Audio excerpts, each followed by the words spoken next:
It's Tuesday, December 12th. It's about 45 minutes before the open. There was a CPI number released 15 minutes ago, so we'll see how the market's reacting to that.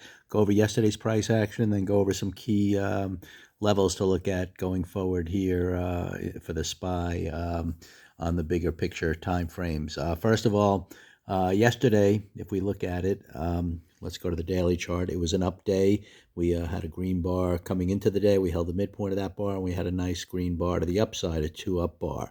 And we were kind of expecting a higher, just given the fact that the weekly chart closed green last week. So the first day of the week, we did start a little higher. So that gives us some reference points going forward. First of all, we have the open of the week here, this red line. If we look at the 15-minute chart, that's right here, yesterday's open.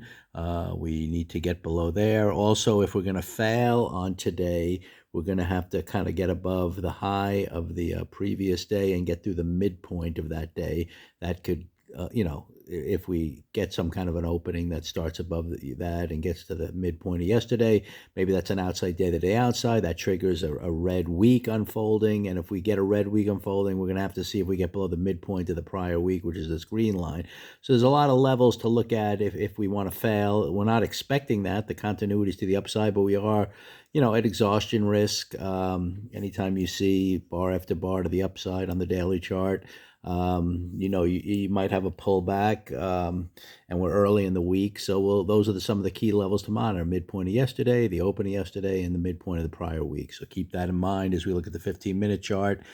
Yesterday on the up day, just to go over it quickly, we showed we had a green 2-up day, and it just developed where we opened up in the middle of the pre-market range between the blue lines.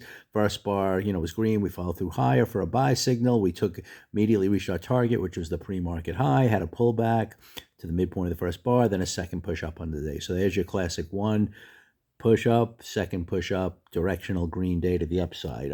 You can see here the market CPI number was a little bit hotter than expected. Initially it moved up, and now it's coming down a little bit, but we're still gapping up from yesterday at the moment. We'll see how things open. We can start beginning to draw our pre-market lines in here for today. And again, we will see if we end up lower, then we're going to have to follow through. We're going to have to get through the midpoint of the prior day, and we're going to have to get, down. Then that could set up an outside day to the downside and start turning this week, possibly red. But if that happens, we got to, follow through below the midpoint of the prior week. Anything else, we're looking for pullbacks to eventually buy. And a lot of times when you're in that, continuation mode, you want to see kind of liquidity taken out on the downside on the shorter time frames before resuming higher. But you just kind of follow price action. Yesterday, obviously, we started right up out of the gates, but there's nothing wrong with, having a little bit of stops being taken out on the downside before, the market then finds buying and continues higher. So we'll see where this pre-market range ends today. We'll watch the opening price action as always, and we kind of have our key reference points to monitor in terms of how structure unfolds to see if things really possibly even begin to pull back at all. In the big picture, we're not really expecting any major pullbacks because, you have a big monthly green bar here in November. And when you have 3 kind of pullback months and a big green bar, that could be the beginning of many months to the upside, at least to the next target up here, which is the all-time highs. When you had 2 months here reversing big green bar, that set off a monthly trend that lasted a long time. So I have no problem, just expecting things until, proven otherwise to go a lot higher, hitting up, our yearly target and even going beyond that possibly. In terms of the yearly chart, we're ending up here, if we don't have a strong green December that gets us to a 2-up, we're going to have an inside year, which is fine. I mean, that in terms of follow through higher, we're going to close green. So you'll expect going into 2024 some kind of push higher. If we end up inside, maybe you can get a failure where you kind of reach our target up here and then immediately come through the halfway point of last year.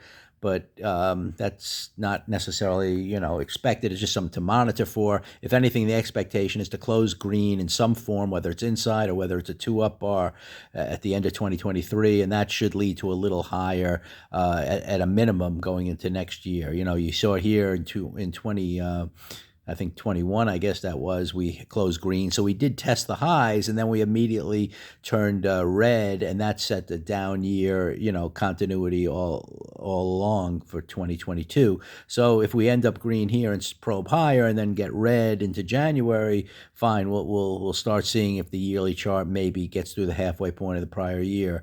But other than that, you're kind of expecting higher in the big picture. So higher in the month, higher in the year, in the short run here. Definitely, we're in continuation mode to the upside, so we'll just see if we hold the midpoint of yesterday and follow through higher. But given the wide range that's developing here, it doesn't look like we're going to, let's assume we kind of close down here. That's going to be a long way to break that pre-market highs to really get continuation. So if anything, maybe look for some pullback action, consolidation in here, and that could set up some good buy opportunities. So for example, final thing, if I look at Amazon, for example, this is the type of setups you're kind of looking for more, on the daily chart, where you kind of, in this case, it's kind of an uptrend here on the weekly chart, just an orderly pullback, pausing.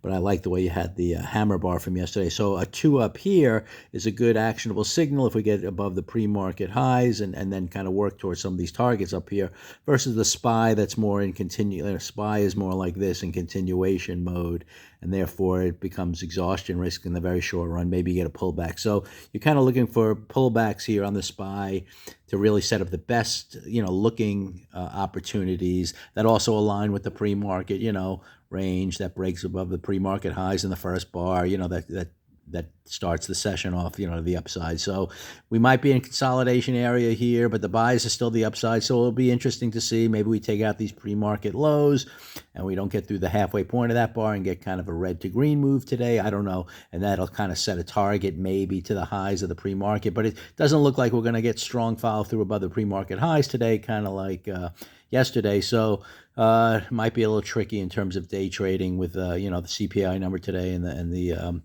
Federal Reserve announcement tomorrow and everything else. So let's just see where things go. But we know our reference points, we know our continuity, we know our, various time frames, how they all align, and just got to kind of go with the flow of how price action kind of unfolds.